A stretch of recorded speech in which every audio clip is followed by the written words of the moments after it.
Rise and shine, it's a brand new day. Cannon can take the stage, ready to play. Weekdays at 10, the cars and the scene. Coffee in hand, they're living the dream. Aggression in the voice, got the whole town awake. Bringing fire to the mic, make no mistake. Shows in the corner, spitting out facts. Dropping truth bombs, ain't holding back. Can in the morning, feel the heat. From 10 a.m. CST, can take a seat. Live and loud, that break in the mind.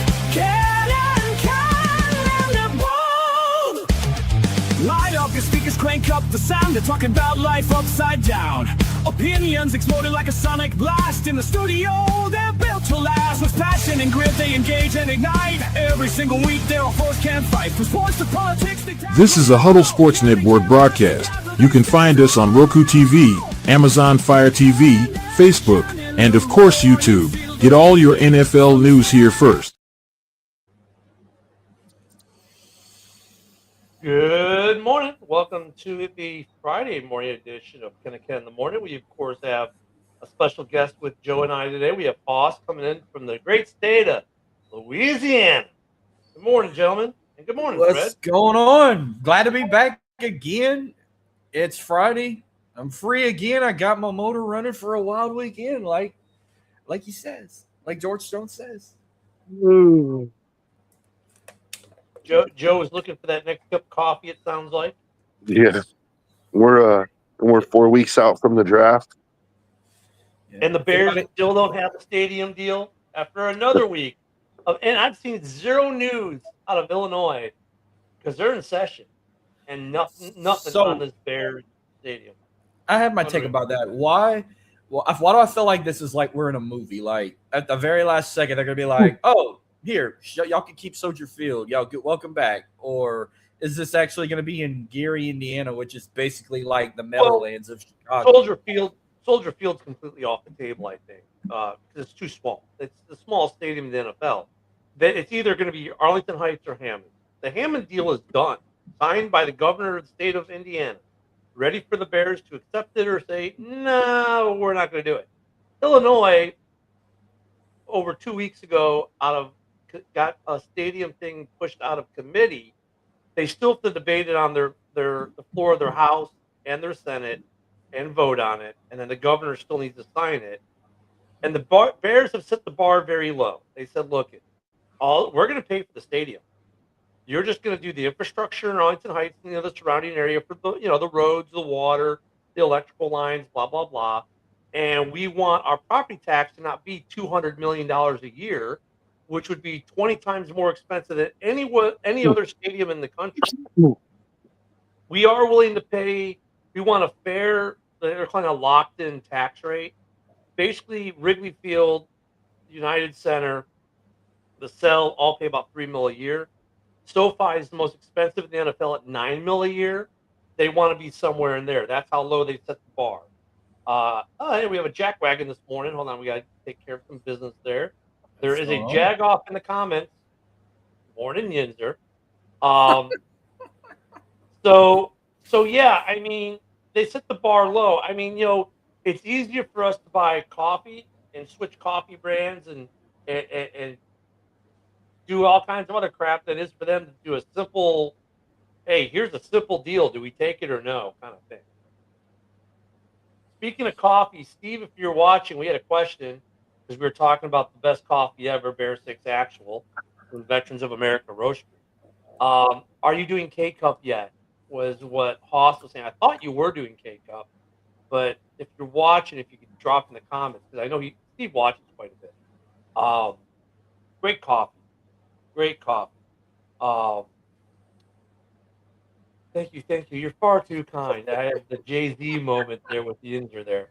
But yeah, Hoss, it's just the politics of Illinois are so screwed up. I'm looking at the state is hemorrhaging people like California is, right? They're all moving to places like where you and I live, Louisiana, Florida, Indiana, Wisconsin, Texas. Oh, yeah, Texas, Colorado. They hate Colorado, Arizona, and they hate it in Arizona. There's some deep resentment in Arizona about Californians moving there. Let me tell you. I thought they were all moving to Vegas. You know Well, why that is though? Is because the very people that made California the way it is are the ones moving. and then they try to vote. And then here's the irony, and I never Then, got then they want to go to Arizona and turn Arizona into California, and right. the Arizonans are like, no, fuck that. Like, Oh, we're good. They not California or California. No. Yeah. There, Exactly. so a couple years ago, when I went to Grand Canyon and they tried to kill me on the Grand Canyon hike, because, hey, hiking into the canyon a mile and a half, no problem. Descent, easy. When you're climbing back up to the rim there, the mile and a half back up, yeah, danger, Will Robinson, danger. But we were in this town that we stopped in for dinner, and our waitress, she was born and raised in that area, and she had said the town that we were in, I can't remember the name of the town right now, great steakhouse, said that over 90% of the town is gone. They've been supplanted by Californians who'd come in, spend all this money in houses, then demand that they have stuff like Starbucks and this shop and that store and all these things they had in California. It's like, look, you're moving to Arizona. If we don't have it here, it's because we don't want it here. We like it the way it is. Well, these people from California come in, they Californize the place, if you will, and they take this nice, beautiful, small town in the middle of the country, and all these ranches, and they pop up little suburbs, little neighborhoods, and then they build Starbucks and 24-hour Taco Bells and everything else, and change the whole area. And so all the locals, people who grew up there, couldn't even afford to live in their town anymore because all these people from California came in where they sold their house for more money than God and just overpaid for their house in cash and got rid of everyone. So, Illinois is in the same thing. Yeah, what's the thing? I used to drink K-Cup, I buy McDonald's coffee in my can now. Okay. I'm on a cake. I'm on a K-Cup today. I got to order me some Bears back black. I ran out. But yeah, they got that their coffee place and everything else. Well, Illinois is the same thing, right? Like the Bears have given them this sweetheart deal. We've talked about ad nauseum on here. But I mean, dude, it's a sweetheart deal. Do the infrastructure, your job, right? That's the state job infrastructure. And give us a tax rate that isn't 20 times more than any stadium on the face of the country. And we'll build this big, huge, multi-billion-dollar sports complex with hotels and stores and restaurants and a stadium, and we'll build it all in Arlington Heights and keep all this revenue and tax dollars from everything that's going to go on there in the state. And the state of Illinois is like, nah, hold our beer. We want to be stupid because we want to sue the federal government twice a week over stuff that's not even in our purview, like national. We're going to sue the federal government over their right to manage the border. Like, dude, that's in the Constitution. That's their job. Oh, we're going to sue them because we don't like it. Okay, so they're going to let the Bears walk. I think at this rate, I don't even know why the Bears are waiting around. The mayor of Arlington Heights said, "Look, I want this done by the end of March." Well, guess what, guys? The end of March is Tuesday. Yeah. So we'll see what happens. And Yinzer, I knew I liked you. Timmy's is good coffee. He's drinking that Canadian coffee. It is. It's a Canadian chain, kind of like Starbucks, but better. And they've got this new maple drizzle donut that just looks phenomenal. You That can sounds get delicious. Tim Hortons in certain, like the upper Northeast, and for some reason, Fort Knox, Kentucky, has a Tim Hortons on base. I would go to Timmy's every morning for breakfast and coffee. So yeah, Nice. Timmy's is good shit. So yeah, Hoss, that's where the Illinois is at right now. They're just like, I don't get because it gets even worse. Wait, there's another level to this I forgot to add. So not only is the state kind of taking their time on this sweetheart deal, now the politicians for the city of Chicago are saying the Bears should not be allowed to build a stadium anywhere in the state if it's not in the city limits proper. So they will vote against any stadium deal that's not in the city of Chicago. Because my God. the Bears don't own the land, the city does, and the city wants to keep the Bears subservient to their needs, wants, and desires. And the Bears are like, hey, after 100 plus years, we like to control our own piece of property. Yeah. So yeah, would. that's the stadium deal in Illinois, and I don't get what's taking so long. I mean, I've kind of explained it out, but they don't care what's good for the state. And you know what? They're gonna. And here's the thing, too, Hoss. And the Bears. And people are like, well, why are the Bears? Why haven't they signed the Hammond deal yet? Because about 3 years ago, the Bears spent about $100 million ish on Hallis Hall and the facilities in Lake Forest. Wow. Hammond to Lake Forest is about a 2-hour drive in traffic, if not more, in traffic. Without traffic, about 40 minutes to an hour. I would think that if the Bears moved the stadium to Hammond, and now they're playing football games in Indiana, paying the Indiana jock tax, that they would eventually, at some point, move everything to Indiana because you're going to work, Monday through Saturday, if you will, in Illinois, and then Sunday in Indiana for half the season. So why would you want to, pay in Illinois income tax is much higher than Indiana, like property tax and everything else.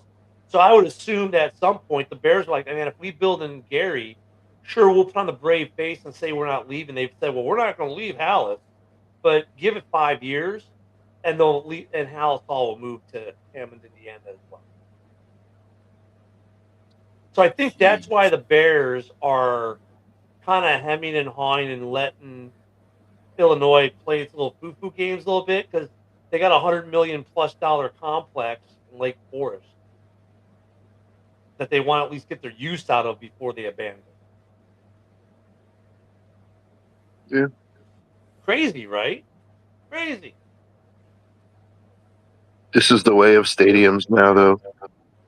If the state isn't going to kick in money, which I know the Bears situation is different, but like if you look at all the other stadiums in the league that are the new stadiums, it's like usually subsidized by taxpayer dollars. Like, they get huge subsidies and stuff, which makes Chicago or Illinois not accepting the Bears deal even more ridiculous.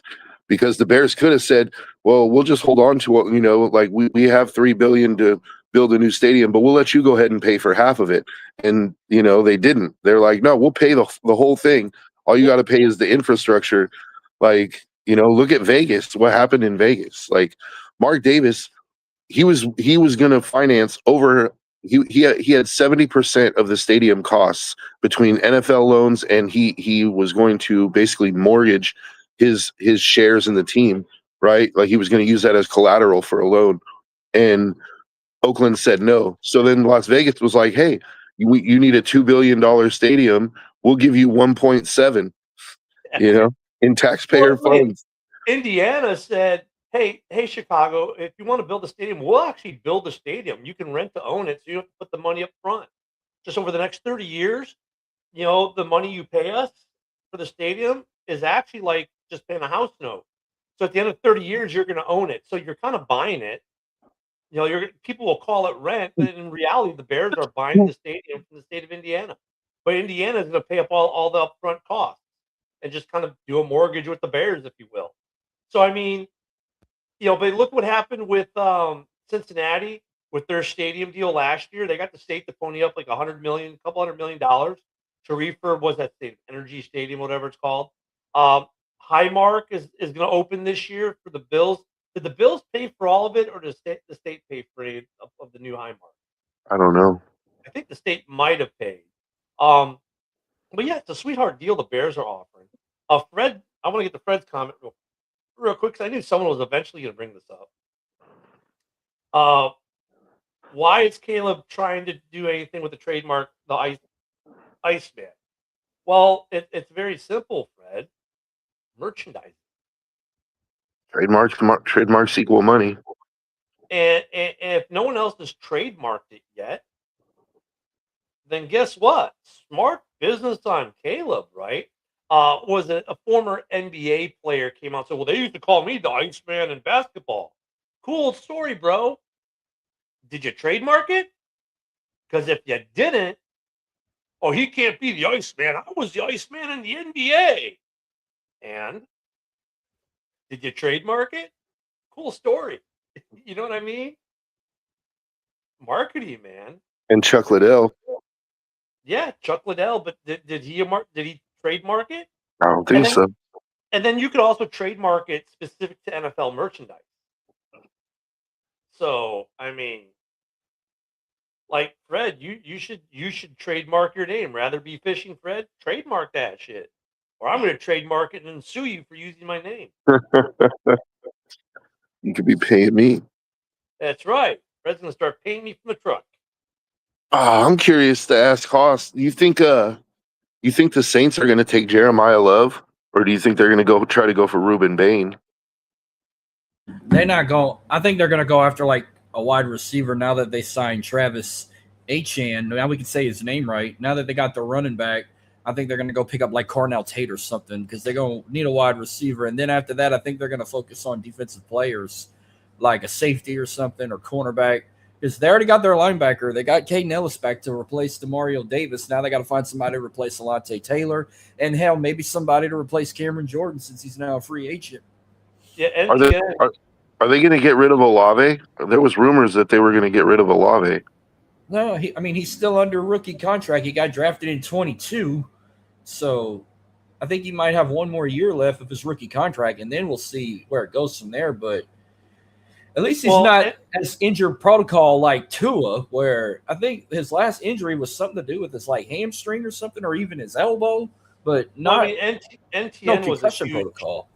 NTN was a huge signing for you guys. So a lot of people are wondering, is Kamara gone, or are they going to keep him? But because this is a year you could get rid of Kamara and not get killed on the cap for it. He's still there. I mean, and Olave, yeah, he's got the 5th-year option. They're going to get him. I know even last year they were talking about extending him because guys, and Haas, you got to feel great. You're out of cap hell. Yeah, we are. And then they just picked up out of nowhere. They just picked up Zach Wilson, and I'm like, okay, yeah. Well, that's because they need him for Mardi Gras to be patrolling the quarter. Yeah, he could be the Grand Marshal. Yeah. Fred, sure, but if you're not the Iceman, you probably should use it. Well, I mean, he is the Iceman. I thought Chuck Liddell was the Iceman. That's what I'm saying. Yeah, but Fred, let me put it this way: Caleb Williams did not name himself the Iceman. Commentators, broadcasters did that. Fans did that. He didn't name himself the Iceman. But in Chicago, they've been saying the Iceman cometh. I mean, you remember this game against the Packers. And even Max Crosby's talked about it. And Myles Garrett and these guys, they're all calling him the Iceman too. So I it's just like call him the Windman. I mean, he's Windy City. I'll be the Windman. Blow wind over there. No, we already had the Windy City Flyer, Kevin Heshner. Okay. But I mean, it's not like Caleb named himself the Iceman. He was he earned that name from the fans and sportscasters. So, sorry, Fred, he's gonna be the Iceman. Look at all the comfort behind victories. Look at the games against the Packers. He earned that title or that name from his play by fans and commentators. So, but so you were saying that you think they're going to take Carnell Tate. I've been looking at a lot of mocks, and Carnell Tate is usually gone by then. And I've been seeing Ruben Bain mocked to you guys a lot, and Jeremiah Love mocked to you guys a lot. What do you think they do if Carnell Tate is gone by the time you guys are on the board or you guys are on the clock?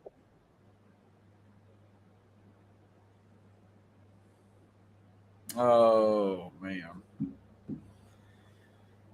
If he's gone by the end, I mean, I don't know who else would be a good wide receiver on the board. That's the only one they really trying to target because with Kai Lemon from USC. USC has Mekhi Lemon. There's Jordan Tyson, but those guys are like projected to be mid first round, like 14, 15. Maybe Jordan Tyson because I think who else need a wide receiver? Like the Panthers needed a receiver. Well, I mean, they got a late pick. I'm trying to think. The Giants need a receiver. Outside of quarterback. Jeremiah Love, I think, might end up with like the Titans or something now. since we got Travis. Outside the quarterbacks and where they're perceived their ranking, like let's look at receivers real quick. And the easiest draft to look at was the Odunze Neighbors Junior draft. Junior was Marvin Harrison Jr. Oh, he's the best wide receiver in this draft. Of the three, he's got the worst numbers right now. Right? The guy who was picked in the middle, Neighbors, in year one, was definitely the better of the three. Coming into year three, it's between Odunze and Neighbors. And now, granted, that's because Neighbors spent last year basically injured. But that's the thing. When it comes to these receivers, like, well, you're at 7. This guy's mocked out to be somewhere around 15 to 18. For receivers, I don't pay that as much credence. You know what I'm saying? Because if you look, like, that's a small variance. Like, I could see, like, well, yeah, we're going to take this. We're going to take Ken Catalone. We're going to take him at receiver at 8. Well, okay, but he's mocked in the 3rd. Okay, I can understand that. The guy's mocked to be somewhere around the 3rd, 4th round, and you're taking the 1st. Whoa! But if it's a guy, if you're somewhere in the 1st, in the top 10 even, and that we have most people have him at around 15 to 20.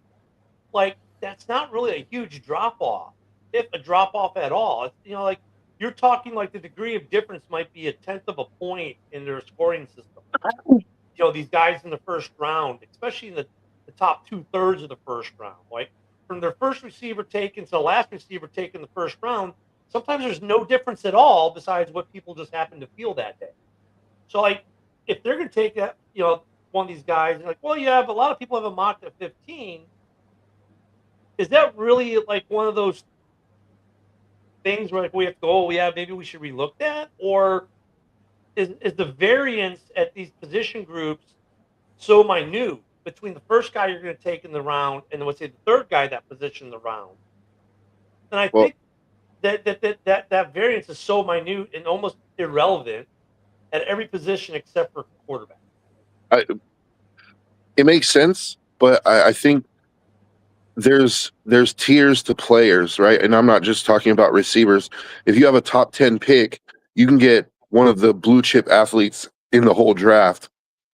And so to me, if I have a guy who's mocked to go 15th, but Ruben Bain is still on the board and he's like considered to be like a top 5 pick, to me, it's almost foolish not to take the top 5 pick when you have a chance at 9 if he falls, right? Or like, or like, let's say Sonny Styles or Arvell Reese, like one of these guys who are like the top guys in the draft, really. Like if one of them falls, it's like, do you want to draft for need instead of taking best player available? That's where I'm at with it. That's the argument. And that's a good argument, though. Like, do I draft? I mean, yeah, I could get Bain, but I don't need Bain. I got Chase Young. Everybody needs Bain, dude. Who doesn't need a top flight pass rusher, Right, but now let's say if you're set at that position group and you feel comfortable with that position group, then you're drafting need versus. But the Saints just lost Cam Jordan, right? At linebacker, yeah, they did. So I'm just like, Hoss, you're muted. So, yeah, they lost him. He's still a free agent. They lost Demario Davis to the Jets, and they lost Alontae Taylor to the Titans. Yeah. So for me, like it fits a need. Like the Saints need a pass rusher. They lost the Saints, but they already got a tight end. Like that's who they got. Noah Fant from Cincinnati, but Foster Moreau went to the Texans. Yeah, no, I agree with you, Joe. I mean, look, I think if Bain's available, it'd be good for the Saints. I mean, Bain and Chase Young, yeah, that sounds pretty good because Chase Young had a pretty good year last year too. Mm-hmm. Kind of found himself again. But I'm just saying in general with the way we talk about the draft, at least we're not calling them all generational. At least we're not calling them all generational anymore.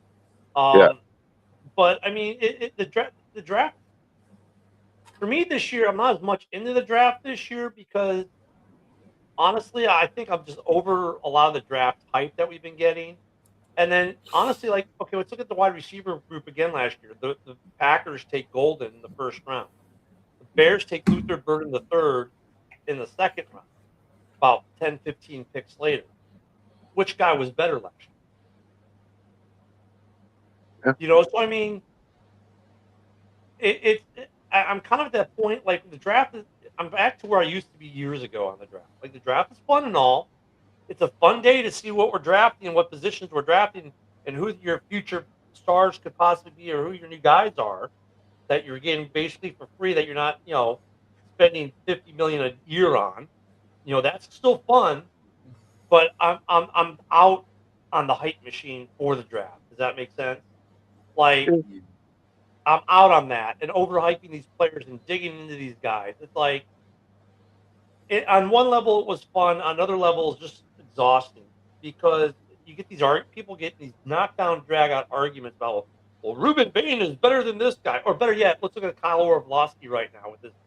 Ty is the best quarterback in the draft, and the Raiders would be foolish. Like I just can't buy into that kind of argumentation anymore, man, because it's just why get so spun up over these kids? I mean, honestly, it's like be excited you're getting new guys, and if you're the Raiders, be excited you got the number one overall pick and looks like you're going to draft your franchise quarterback. But then you get these guys, well, Ty is going to be the best quarterback ever. No, he's not. Well, he's still got to play. Like these guys have been anointed so good, and they've been played it down in the NFL. Hell, every single draft pick in the first round could be a bust. They all have just as much of a capability of being a bust as they do being a great player in this league or a good player in this league, statistically speaking. So I find it hard to get in these knockdown, drag out arguments about why we should draft player A versus player B. You know what I mean? Well, it's all a guessing game, Ken. Like, Oh, it is, for sure. you have, I agree with you, but that's part of the fun of the draft is like, not necessarily arguing, but like, you do your due diligence, you study these players, and you pick who you think is gonna not be a bust, who's gonna produce for you. And sometimes, 50% of the time they get it wrong, and that's professional scouts. So I like the draft season. I like the speculation. I don't like. I agree with you. How every player is generational now. But I've noticed with the wide receivers this year, they're not saying that. Like each of them has strengths, but they also have weaknesses. They also this isn't the Marvin Harrison, Malik Neighbors, Rome Odunze draft for wide receivers. You got Carnell Tate, and then below Carnell Tate in another tier is like Jordan Tyson and Mekhi Lemon. Well, Joe, let's go back to that draft though, because those were the big three, and their rookie year, they weren't even the best producers in the league. It was guys that were drafted after them that were the better producers. Well, Neighbors was balling. Neighbors was the only one in the top three. I agree. And Neighbors was at 2. The guy who was number 1, the guy who was number 3 were drafted second round or later. So, yeah, but that was a great draft, though. That was the other thing, though. That draft was a great draft. If you look at that draft, great wide receiving core, great quarterback class. I mean, you got 4 guys who are going to get legitimate, solid, big second contracts, right? Bo Nix, Drake May, Jaden Daniels, Caleb Williams. All of them are going to get big second contracts, it looks like, at this point. We'll see how years 3 and 4 go for those guys. But if they track like they've been tracking, and that wide receiver class, Marvin Harrison's been a little down, but he's still been very good. That wide receiver class, those 3 guys will probably all get really nice second contracts, right? And then you look at some of the other position guys that got drafted that year. Bijan Robinson. No, he was the year before, wasn't he? But still that year, that draft class, that first round was a blip, an unusual draft class, very good draft class overall. Brock Bowers got drafted that year too. Yeah. Brock Bowers. You had, good draft class. This draft class in general, and like look at last year. Like I wanted a different tight end. Me and Broski got on here saying, "Hey, this kid from Penn State is going to be really good." And then the Bears got Colston Loveland. And a lot of people in Chicago were like, "Well, wait a minute, what happened here?" And there were people who were really pissed off about it and complained and sour. Well, fast forward to the end of the season, everyone loves Colston Loveland in Chicago. So for me, I like to kind of key in less on the player and more on the position. But to his credit, Tyler Warren turned out to be pretty good too. He did turn out to be pretty decent. Yeah. He had more early success than Colston Loveland did in Chicago. So I kind of like what I like to key in. I think what I learned last year is key in more in the position, because the things that we can't take into account, like we see the combine stuff, we see the tape of college, we hear about what they say in the media. What we don't pick up on are the behind closed door meetings they've had with these guys, and then I don't know if we really understand enough. I think we all have a basic understanding of the schemes, but not a deep enough understanding to see how these players really fit in the schemes of the teams that we talk about. Like, you may know your team scheme pretty decent, right? But dude, like if you're a Raiders fan, you don't know what Tennessee's scheme is like. So we don't know if Ruben Bain fits into their defensive scheme. Now, look, at Ruben Bain might fit in anyone's defensive scheme actually, but like when you get to a wide receiver, a tight end, or a guard, the scheme makes a huge difference for these guys. Like what they play in college versus what do we play in the pros. Mm-hmm. Like we've seen some guys at linebacker were tore up in college. They're playing a 4-3 in college, and they get to a 3-4 in the pros, and they suck. So that needs to be taken into consideration too when we talk about guys like Ruben Bain. Okay, look, if Ruben Bain plays in a 3-4, then you better hope an NFL team that plays a 3-4 drafts him, because we don't know what he's going to look like in a 4-3. Yeah. I don't think. He might be fast enough, but I don't think he's fast enough for outside linebacker in a 3-4, and I don't think he's big enough for a 3-4 defensive end. 3-4 defensive end's got to be like 275, 285 pounds. He's more of a 4-3 traditional guy, but yeah, I'm interested. It's draft season for me, dude. I'm ready to let the good times roll. I'm interested. I'm not disinterested. Don't let me make it sound like I am. I'm not disinterested. I'm just burnt out on the pre-draft hype because of the last couple of years, and it's probably a lot of people are.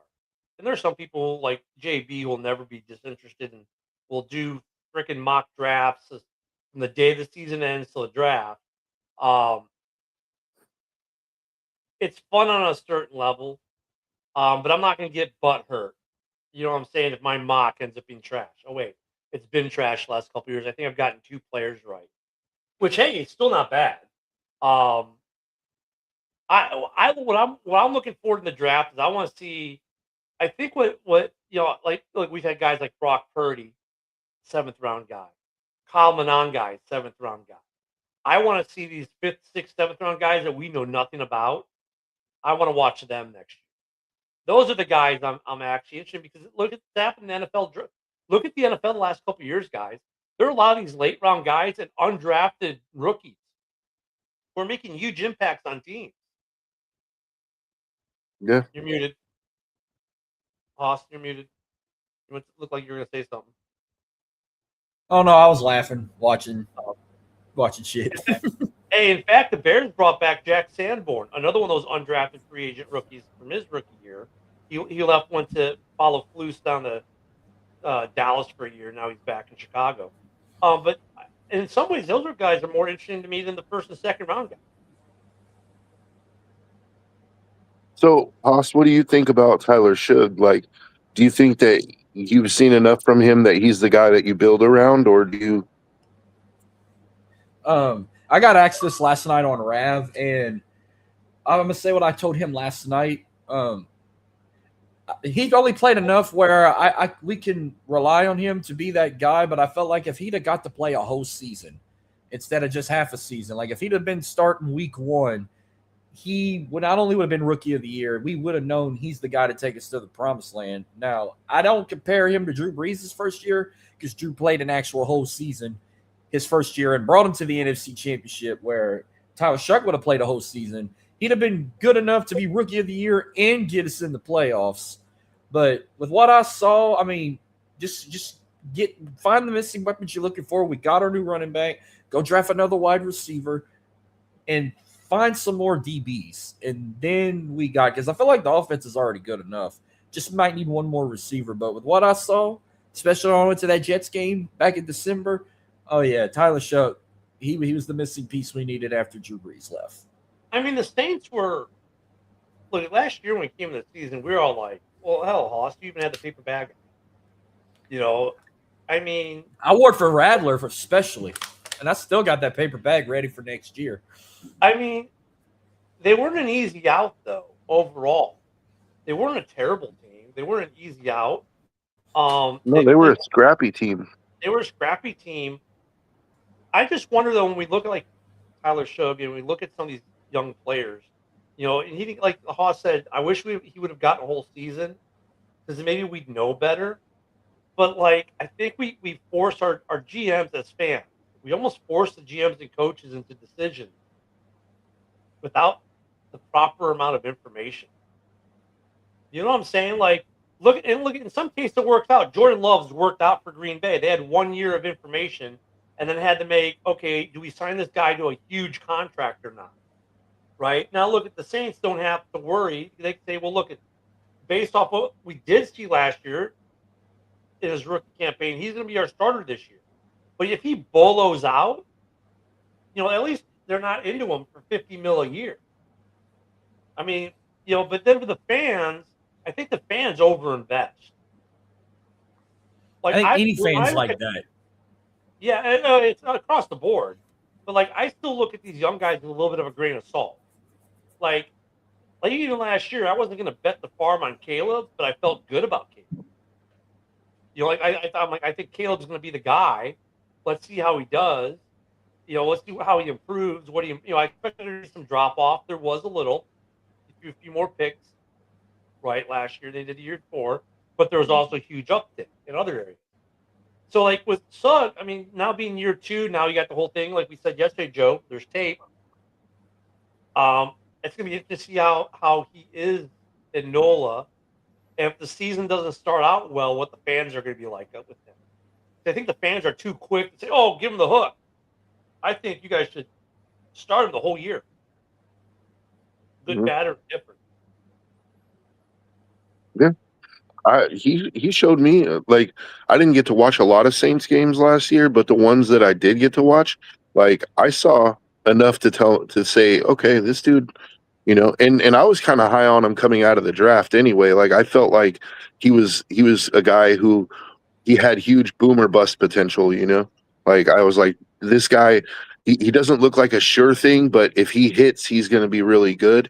And you know, I think, especially considering the cap hell that they were in, and now they're out of that cap hell, like they can only improve that team from here. So, you know, like they got a couple more aging vets that they probably, you know, should look to move. Like I understand Kamara's like royalty there, so they don't really want to get rid of Kamara. But at some point, I mean, the guy's like 31 years old, dude.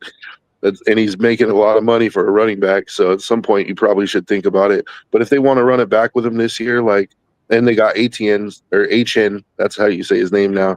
He made it clear, HN, right? HN, okay. Yeah, it's pronounced. He even said in the press conference, like, yeah, that's what I was saying. He made it clear how it's supposed to be pronounced in the press conference. Everyone across the NFL landscape said Etienne for like the longest time.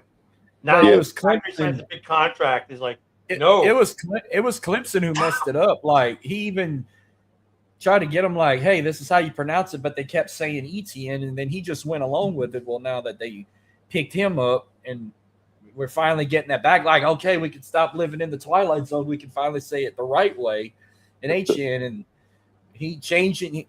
He's being like a whole new different type of person. Like now he gets to say the last name right, and then he wants to build his own legacy. He's changing his number to Bobby Hebert's own number to 3. Some people were kind of upset about it, but I'm like, Bobby Hebert sucked.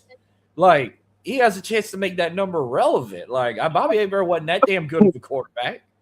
Hell, Aaron Brooks was probably better than Bobby Hebert. Hey, what's going on with Tyson Hill? They voided his contract, so are they gonna try to re-sign him? I know first off he's injured right now.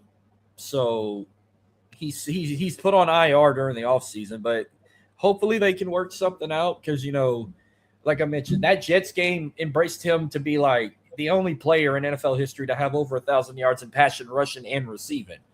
That Jets game I went to. And if he ends up retiring, thank you for everything you've done. If you decide to go somewhere else to try and make your career better, I wish you nothing but the best. But a lot of people really want him back, even though if he don't play quarterback, but they're going to put him behind the center, like on goal line situations or short inches. Everyone used to list him as a quarterback. Now he's listed as a tight end. So let me get tight real quick on end, return specialist. Yeah. Taysom Hill, undrafted. He was an undrafted quarterback in 2017. The Packers picked him up. In his career, 9 years long, he's earned $69.9 million between the Pack and really he spent part of 2017 with the Packers, and then they released him, and the Saints picked him up. He's been with the Saints ever since. And it's crazy. He made $63 million as an undrafted free agent rookie. I love the guy just because he's willing to do whatever it takes. Yeah, the biggest little man. Market value right now is about $2 million a year. I mean, granted, because look at they were going to pay. Last year he made $10 million, something like that. So they voided his contract. Hopefully he comes back on a team friendly deal. His Spotrac is about 2.1, and they're saying, look, this is a year by year kind of guy at this point. I would like to see him back. Yeah. Plus, he'll be in the tight end room with Juwan Johnson and Noah Fant. So you might see all three of them rotate around, which as of now, he's still out on IR. Well, and you know what's great about Taysom? When you put him on the field, he's a free agent. When you put Taysom Hill on the field and you're a defense, and you see him jog out in the field, is he going to throw it? Is he going to run it? Is he going to be a receiver? Is he going to be a tight end and just block? It opens. It's a thing that the defense you have to account for. How many touchdowns has he caught? How many touchdowns has he thrown or run for where defenses were you know what I'm saying? I mean, that's the thing with him. You don't know what's going to happen. He's for at least a couple plays a game, he disrupts the defense tremendously. So if I could retain him for $2 million, I would. All right. Yeah. There's 8 Saints players that are currently impending free agents right now.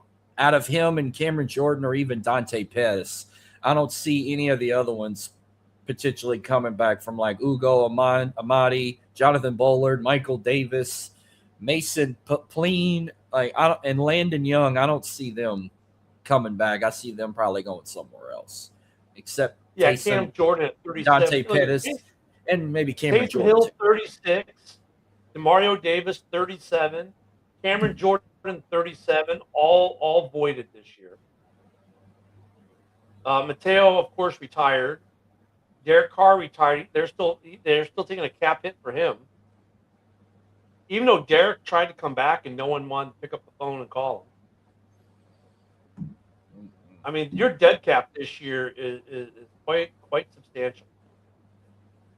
Well, do you see them at least as a potential candidate to win the division now that they out that salary cap and got what they needed? Because, the NFC South was a joke a year ago having Carolina win it at the last minute, but I don't see the Panthers repeating. Tampa Bay lost Mike Evans. They're going downhill. And then the Falcons, they already dug themselves in a hole getting Tua. If he gets one more concussion, I think he's done. Kicking Kirk Cousins out the window and Michael Penix Jr. out with an injury. I mean, you get the second highest dead cap in the league right now because the Dolphins have the highest. You're at 100. We'll call it 114 million dead cap this year. But you got 13.2 in cap, so you're good for the draft. I kind of like where the Saints are. I think they're competitive in a division that lost some talent. Tampa lost some talent at wide receiver. Obviously, we'll see how that's impacted. They lost some defensive talent to retiring and whatnot. Carolina lost Rico. Did they pick someone up though when they lost Uncle Rico? Yeah, but I forget who they got, but they lost Rico. But they picked up some people too. I mean, I think the division is very competitive. Mm, I think the Saints are going to be part of that discussion. I think last year, like the Falcons were a letdown. Uh, Tampa looked like they were going to run away with it, and then they broke down. hmm Um, so yeah, it's kind of a wide open division. It's not a great division, but in terms of within that division, they're competitive with each other, and it's going to be a great division. Now, how do they match up, say, against the NFC North or the NFC East? I don't know if they match up well that way, but I think the Saints are in a position for Saints fans to be excited, at least about the division and the playoff appearance. I Yeah, think it could be in their books. yeah. I think that division is open, and we'll see what happens. I'm actually interested to see if Tua can stay standing the whole season. He's got a lot of weapons in Atlanta, man. Like he's got Kyle Pitts, Drake London, Bijan. Like, I mean, and their defense is like coming along. You know, they've hit on some draft picks recently in the last couple of years. Their defense is starting to take shape. I don't know. I think coaching was a big part of their problem for the last few years. I agree. So we'll see. I don't know if their new coach is going to be any better, but we'll see. Well, and you're in year two of the new your head coach there, Nola, as well, which should be better than year one. Mhm. I think they made the appropriate coaching change to Nola too last year. So, yeah, wide open division, man. I think you guys, Hoss. I mean, I don't think you're gonna be wearing your paper bag this year, man. Hopefully not, but I might need to make a paper bag for LSU in case they let me down because no way in hell they're going to let both teams be so successful the same year.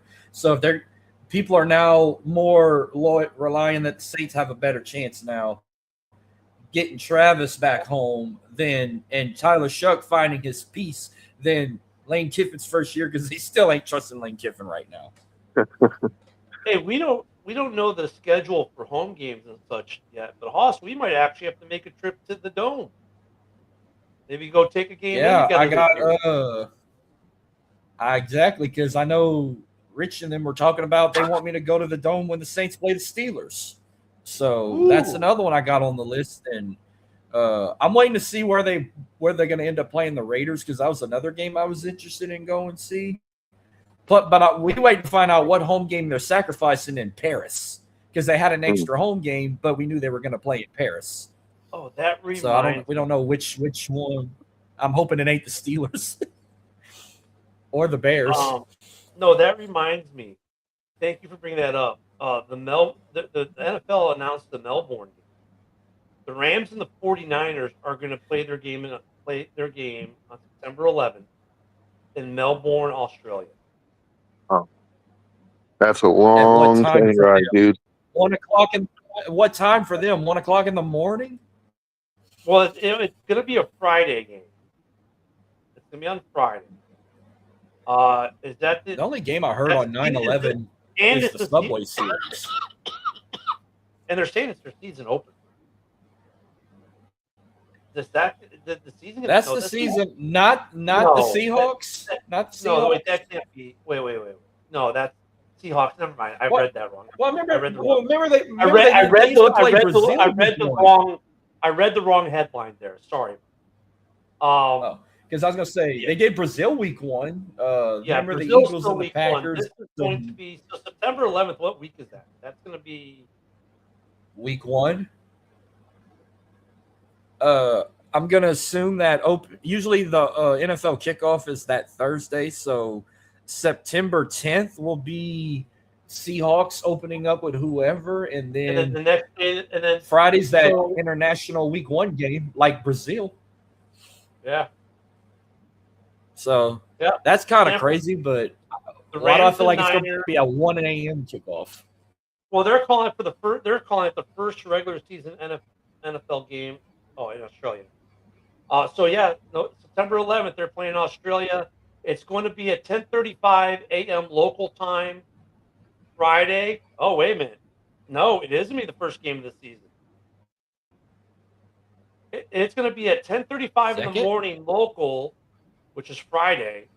But in the States, it'll be 8:35 p.m. Eastern Thursday. Because Australia's a day ahead of us. Okay. It'll be Thursday for us, Friday for them. Yep, and then you're still going to get the Sao Paulo game, which will be a Friday thing. I don't watch that.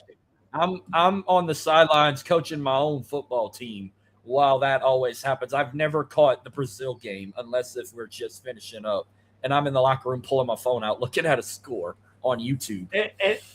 Now they have not announced the rest of the schedule for overseas, but look at there's what was it eight games internationally, and there's 32 teams. They play 3 in London, 1 in Germany. Yep. 3 in London, 1 in Germany. They're One in having Paris. 1 in Paris. By the way, I think it's PSG Stadium they're playing at. So that PSG. makes me happy. Then they're playing at Barca, Barcelona. That's 6. Then they're playing Mexico City. Yeah. That's 7. I wonder who's playing in Mexico City. Is it the Broncos, the Texans, the Cowboys, the 49ers, the Cardinals? That's all like big fan bases in Mexico. Mhm. Let me see if I can pull up any more of the slate. I think some of the teams have been announced. Hold on. I'm pretty sure the Jags are playing in London like every year. Yeah, they're playing. They're playing.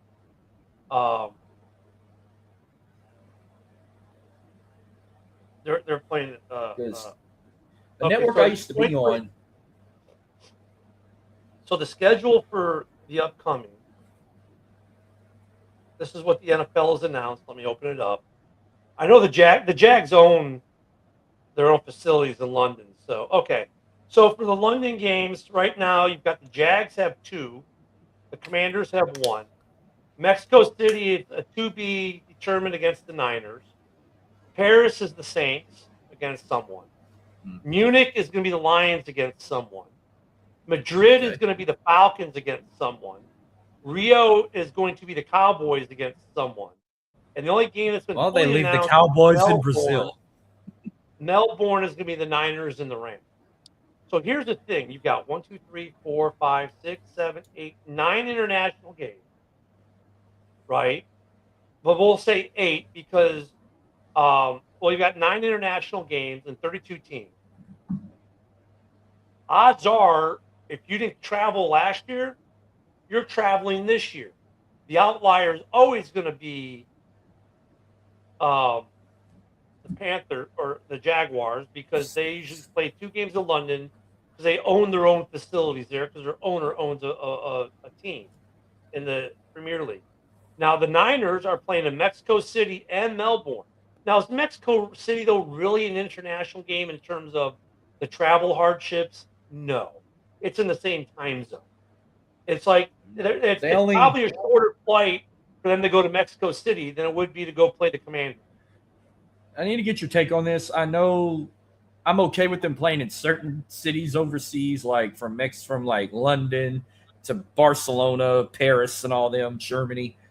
I mean, I wasn't okay with Brazil. I'm all right with Australia, but they're trying to make it more global where sometime by 2027, I don't like one or the other. They're talking about they want to try and play a game in Tokyo and one in Saudi Arabia.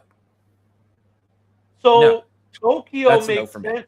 Tokyo would be no different time-wise than the Melbourne game. Mhm. Playing in the Middle East, and it was like Saudi Arabia or UAE or something like that. Interesting. I don't even like But once WWE again, going I mean, over look, there, if you but look I at the can't. Middle East, It's blood the money. Middle East time zone is not much different. It's going to be like, let's say Germany from the Central time zone is +6 or +7. Now you're talking +9 hours. So it's not. Yeah, they're 9 much- hours ahead of us. So Yeah, not much of a difference, but it's a difference nonetheless. I think that if they whole play a region night kinda- game, if they play a night game, then it would be 11 a.m. or 11 a.m. or noon Central, 1 o'clock Eastern. Yeah, it really depends. It really depends. I think at some point they're But going to drop. I don't even like when they go over there.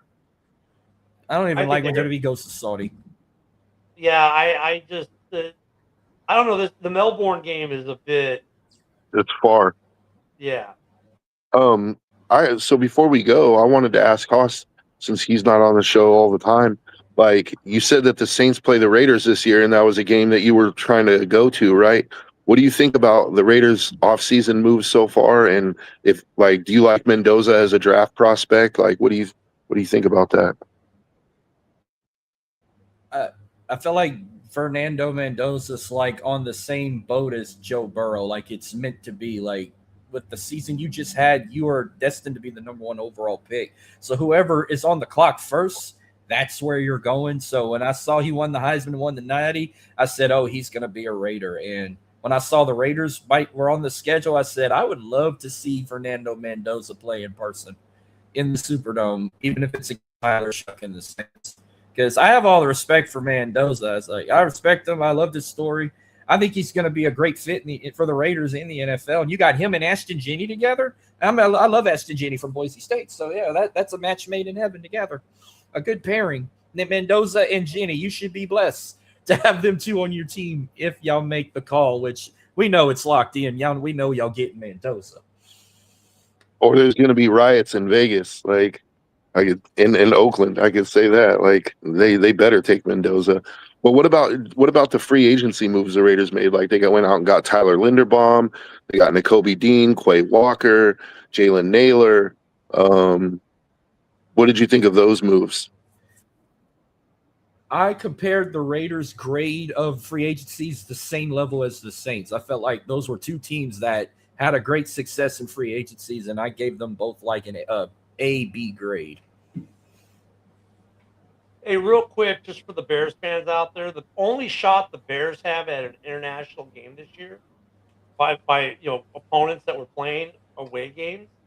Remember, all the home teams have been announced already. Is Madrid. That's the only game the Bears could play in Europe as an away team, except for, well, I don't know. Are they going to put? Well, they could put the Bears against the Lions in Munich, division rival. I hate when they do that. So Bears Falcons in Barcelona. That would be pretty fun. Well, and yeah, people thought the Bears were going to go to Barcelona anyways because they have the Bears have marketing rights in Barcelona for the NFL. So people thought that already. That'd be a good game, Bears Falcons. Oh, I'm not low on Ty Simpson. Yinzer, I'm not actually low on Ty Simpson. I've been saying since the college football season that I think Ty Simpson is going to be a good quarterback. He doesn't have the number of starts that you'd like to see, so I think he should definitely sit for a year. But he has the tools, man. I think he's got a better arm than Mac Jones. He can run. It's just going to be like diagnosing NFL defenses. I think is with so little experience at the college level, I think he's going to have to really work at that. So I would like to see him sit for a year. Hey, thank you, Fred. By the way, today's my 10-year wedding anniversary with my wife. Fred saw my Facebook. Well, congrats. Thank you. Congrats. Yeah, it's been a crazy decade full of moves, cruises, and all kinds of other stuff. So hoping for another decade. Yeah, buddy.